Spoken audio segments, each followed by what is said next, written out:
So these are 4 books which I haven't actually read, but I've always been quite drawn to. So obviously I can't say a huge amount about them in any great detail, but I thought I could just perhaps give a few thoughts on what's drawn me towards them, and why I think they potentially could be quite interesting and useful. And yeah, I guess with these 4 it wouldn't be in any particular order as such, but just talking through each one kind of a little bit. So yeah, the first one would be Buddha's Brain by Rick Hanson with Richard Mendius. I've always been quite intrigued by this idea of sort of more of a lasting change, or creating more of a sustained change where the benefits are longer lasting. And I think, to me, quite a lot of that seems to have been underpinned seems to potentially be underpinned by neuroplasticity and where the brain actually rewires. I guess the brain is always rewiring to an extent, but where I guess you could say you are more kind of deliberately rewiring the brain in a way that is hopefully going to cultivate more of what you would probably consider to be the positive qualities. So more compassion, kindness, happiness, love, contentment, these sorts of things. And I think I think that's something that Rick Hanson has also been very interested in, and as a psychologist himself, and I think he potentially has a lot to offer when sort of reflecting upon this. And he also has many other books out, and I think potentially some of them are also really, really good. I haven't really read much of his work, in fact, but I know that I think quite a lot of people have found what he's written about to be really, really useful and interesting, and it all seems to be incredibly well reviewed. So definitely, I think one to have a look at and consider exploring. So the next one would be Polyvagal Theory in Therapy by Deb Dana. So polyvagal theory is a theory developed by Stephen Porges, and essentially it sort of is a very detailed and complex theory in some ways. But essentially, I think if you were to kind of condense it down a little bit, it would be sort of trying to explain, I guess, how certain aspects of the human nervous system work, and in particular, polyvagal theory is looking at the social engagement system, emotion regulation, and the fear response, and a lot of it focuses upon the vagus nerve. And I think it has enormous potential and huge number of applications for mental health and trauma. But perhaps one sort of, I guess,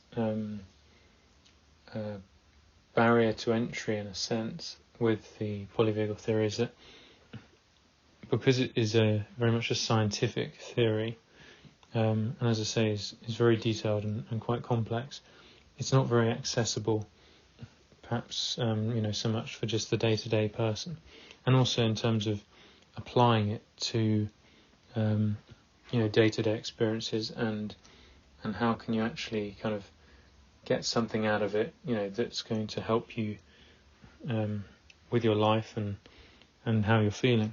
And so I think what Deb Dana seems to have done is really try to apply this theory to our everyday lives and to our experiences, and therefore kind of bridge that gap between a scientific theory and day-to-day life, and our human experience. I think it sounds like she's done an incredible job with doing this, and therefore I think because of how valuable polyvagal theory can be, this would absolutely be a book I'd be interested to read, because if you can benefit from what the theory has to offer in a really accessible way, then this definitely would be a book to explore more, and could be enormously useful for mental health and trauma. So the third book would be The Happiness Trap by Russ Harris. As far as I understand it, a lot of the happiness trap is underpinned by acceptance and commitment therapy, which is often abbreviated to ACT.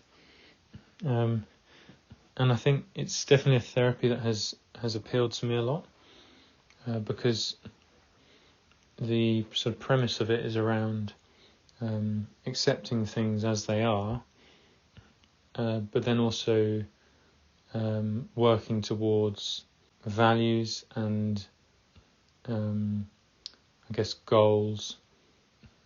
So as the name says, you're accepting, but you're also committing towards making some positive changes and things that can be helpful for yourself. So yeah, I think this is definitely a book which would be really interesting to read more about. Russ Harris seems to have been really well reviewed with this work, and I think it seems to be very accessible, well written. So yeah, definitely another book to explore in more detail. I should also say acceptance and commitment therapy was originally, I believe, developed by Stephen Hayes. So it wasn't Russ Harris, I think, that actually developed it himself, but obviously then, so many people have been able to build upon that and will have developed it in more detail in different ways as well. So yeah, I think a really, really interesting book, and definitely something to explore more. And then finally, No Bad Parts by Richard Schwartz. I just think the idea of parts is something that I think a lot of people can relate to and find potentially really helpful. So I think often in everyday language we hear people talk about, part of me feels this way, but part of me feels that, or, do I want to do this? Well, part of me does, but I'm not completely sure. That sort of language. And I think, there's definitely something in that, and therefore I think understanding more about how we can use the model of parts to sort of look at different parts of ourselves, and how some might be perhaps in conflicts and others more in harmony, and maybe where there's issues sort of arising, or find where perhaps things are more difficult, and how we could kind of reflect upon that from the perspective of parts. I think could be really, really useful, really interesting. The internal family systems model is quite often used in therapy, I think just the idea of parts when it comes to mental health, I think has a lot of potential to help a person.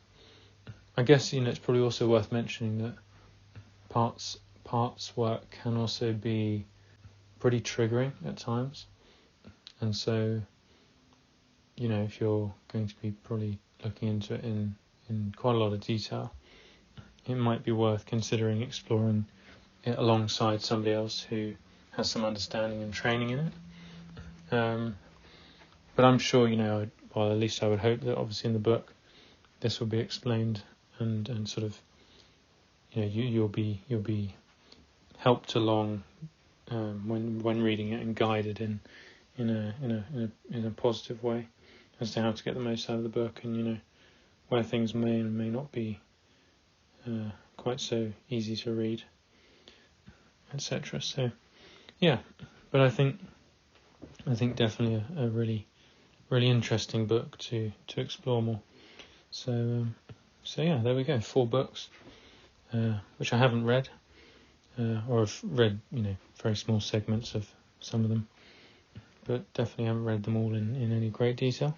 But I think all of them I think I would be really interested to read more, and therefore I think I thought it'd be worth sharing this, because I think these are 4 books which definitely I think could be really beneficial when it comes to mental health and well-being, and also trauma. So, yeah.